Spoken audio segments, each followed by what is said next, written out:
Bismillahirrahmanirrahim. Alhamdulillahi rabbil alamin. Allahumma salli wa sallim ala sayyidina Muhammadin miftahi babi rahmatillah adada ma fi ilmillah salatan wa salaman daimaini bidawami mulkillah wa ala alihi wa sahbihi wa man walah amma ba'du. Assalamu alaikum warahmatullahi wabarakatuh.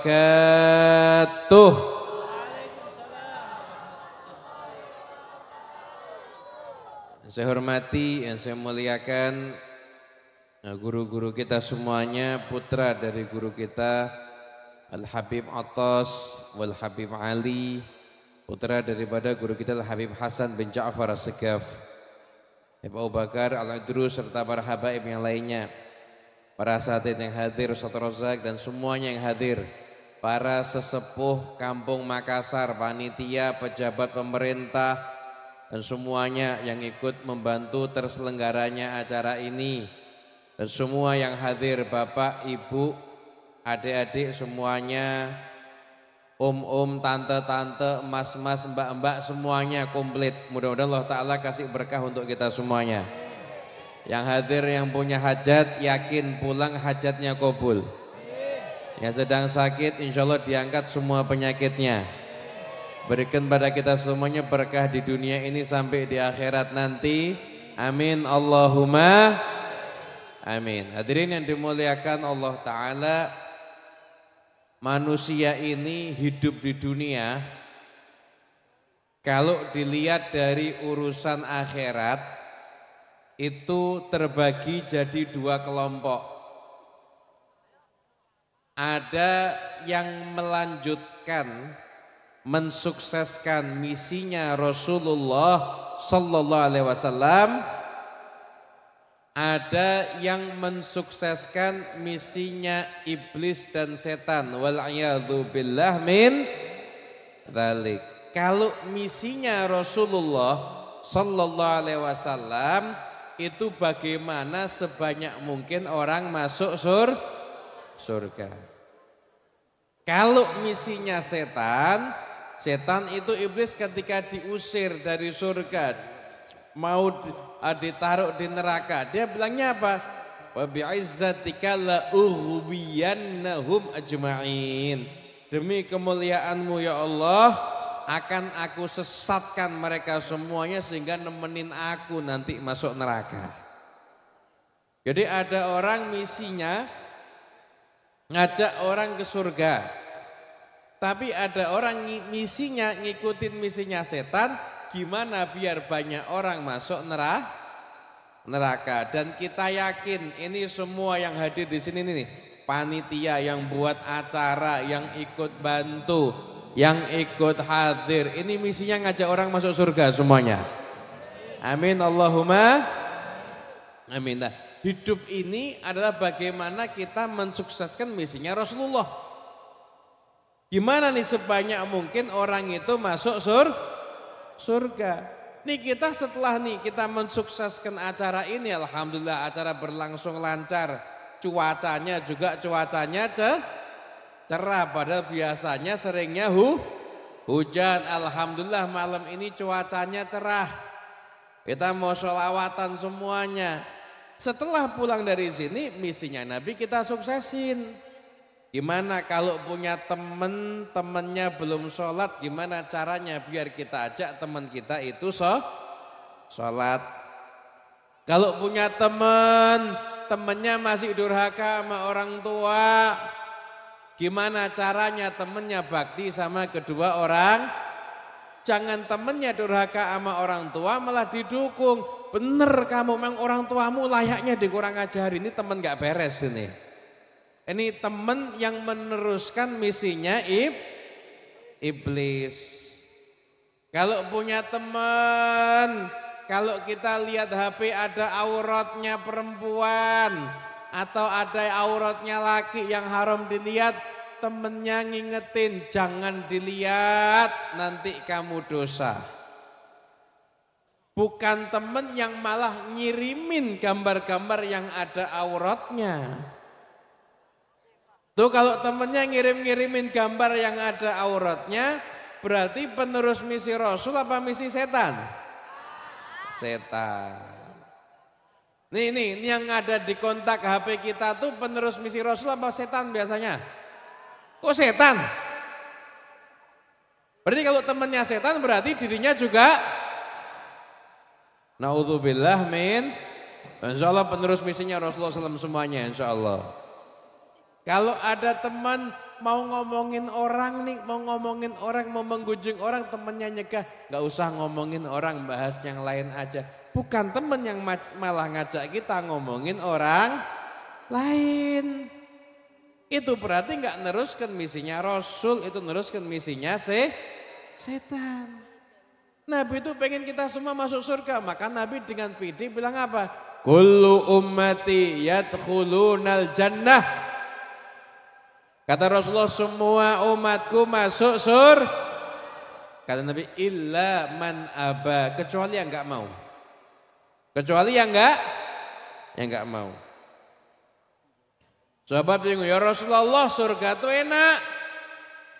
Tempat menyenangkan, kok ada orang enggak mau surga? Kata Nabi, man ata'ani. Lihat ya. Apa artinya yang masuk surga itu gimana? Man ata'ani, orang yang taat sama aku. Gimana? Dakhalal jannah, masuk surga.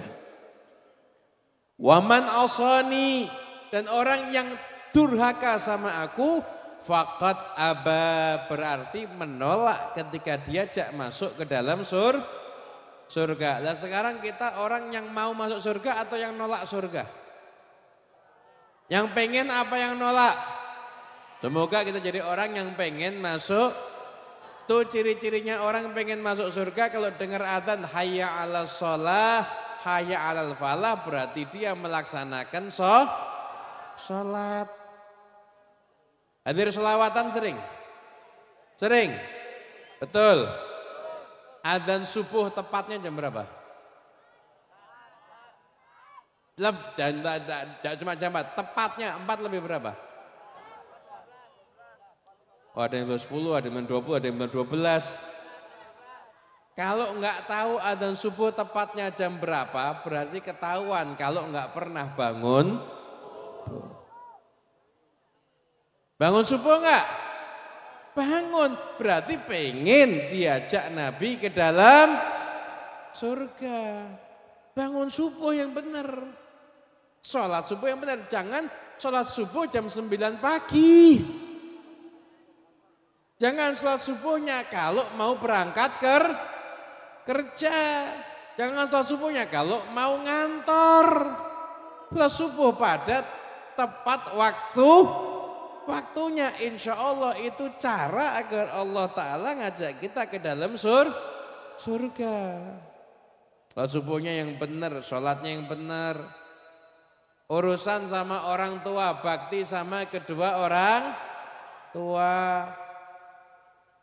Sekarang ini banyak durhaka zaman now.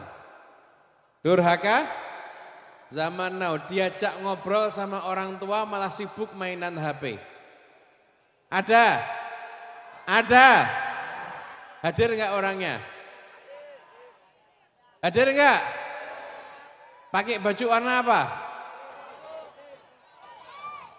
Jangan bilang baju warna biru loh ini. Ya pakai, masa?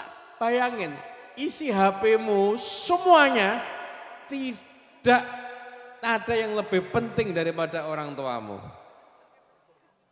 Bahkan kalau kamu lagi diajak ngobrol orang tua, kok tiba-tiba orang terkaya di dunia telepon kamu harus ngangkat bilang, maaf saya lagi ngobrol sama orang tua saya, nanti baru saya telepon balik kamu. Jangan lagi ngobrol sama orang tua, udah temennya kaya, enggak, ngenes iya. Telepon orang tuanya di stop, Bu, Pak bentar saya angkat telepon dulu. Mana Mana yang lebih penting, orang tua kita apa teman kita? Orang tua. Kok nggak ada nilainya orang tua di hati kita? Hati-hati itu. Banyak nih zaman sekarang diajak ngobrol orang tua malah main. Orang tua telepon sengaja nggak diangkat. Bininya telepon langsung diangkat. Ada nggak? Ada nggak? Temennya telepon langsung diangkat. Orang tua WA nggak dijawab. Orang tua cuma tanya di mana, nggak dijawab. Temennya tanya panjang dijawab sama dia. Ada nggak model begini? Lah gimana pengen masuk surga? Nabi nyuruh taat bakti sama kedua orang tua. Kok malah kita nggak taat sama Nabi, kita malah nggak bakti sama kedua orang tua. Benerin nih. Nih majlis maulid ini benerin kita. Pulang ke rumah kalau Anda pengen hidup sukses, baktilah kepada kedua orang tua. Tahu enggak? Ulama bilang begini. Ada pahala, ada kebaikan, dibales di akhirat, enggak dapat balasan di dunia. Ada. Jadi dia berbuat kebaikan.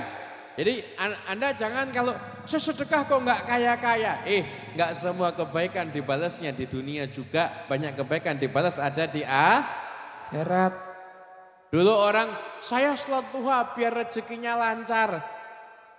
Kok rezeki saya nggak lancar-lancar? Kamu diizinkan sujud sama Allah di waktu duha, itu sudah merupakan rezeki yang nilainya tidak terhingga. Karena duit nggak dibawa mati, pahala duhamu yang akan dibawa mah. Ada kebaikan dibalas di akhirat, nggak dibalas ada di dunia ada.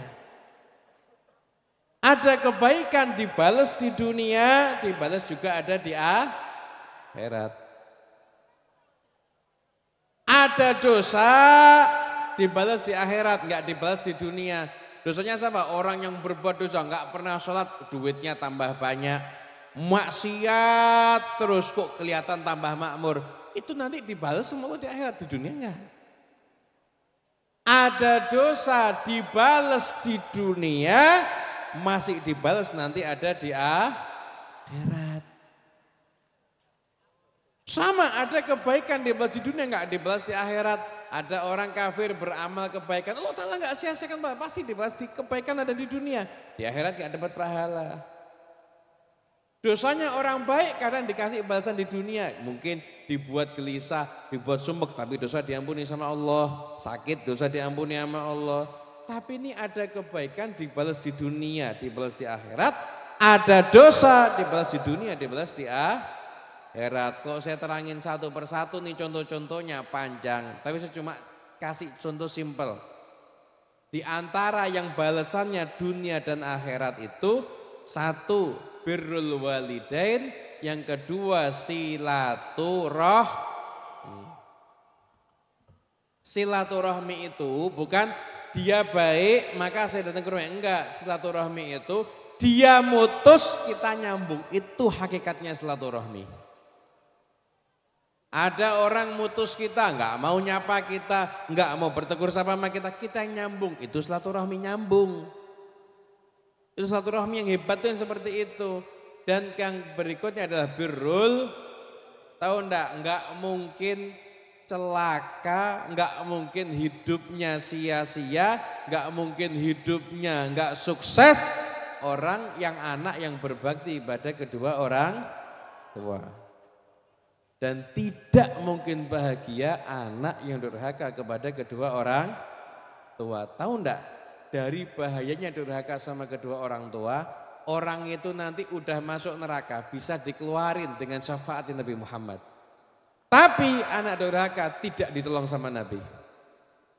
Nabi tidak mensyafaati anak durhaka sampai orang tuanya mengizinkan Nabi untuk ngasih syafaat. Bayangin ini coba. Padahal masuk neraka aja itu bisa dikeluarin sama Rasulullah. Tapi durhaka sama kedua orang tua itu Nabi nggak ngasih izin sampai nanti orang tua yang ngasih izin baru dikasih syafaat sama Rasulullah Sallallahu Alaihi.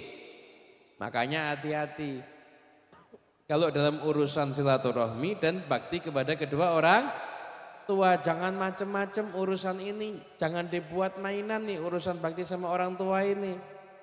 Maka yang masih ada bapaknya, masih ada ibunya, senengin orang tuanya. Nggak ada yang lebih menyakitkan, nggak ada yang lebih buat kita nyesel, melainkan ketika kita harus ngubur orang tua kita sendiri. Yang orang tuanya masih hidup, peluang besar Anda sukses senang dunia akhirat, senengin orang tuanya. Yang orang tuanya udah wafat, senengin juga orang tuanya dengan kiriman doa. Shallallahu ala Nabi Muhammad. Itu barokahnya bakti kepada kedua orang. Silaturahmi juga sama. Jangan putus silaturahmi. Saudara urusan warisan geger putus silaturahmi. Ada apa ada? Ada enggak? Ada enggak? Ada. Putuslah udzubillah min. Lah Anda hidup pengen ikut misi Nabi atau ikut misi setan? Ikut misinya Nabi. Ayo ajak orang yang belum sholat, teman-teman kita ajak untuk mengerjakan sholat. Anda kalau sudah berhasil nih ngajak teman satu aja bisa sholat teman Anda, itu nikmatnya di hati itu luar biasa. Saya dulu pernah ketika saya sekolah, itu saya punya teman cerita aja. Pengalaman ngajak teman sholat. Saya punya teman yang ketika itu masih belum mau mengerjakan sholat. Kalau saya ceramain pasti tambah gak mau.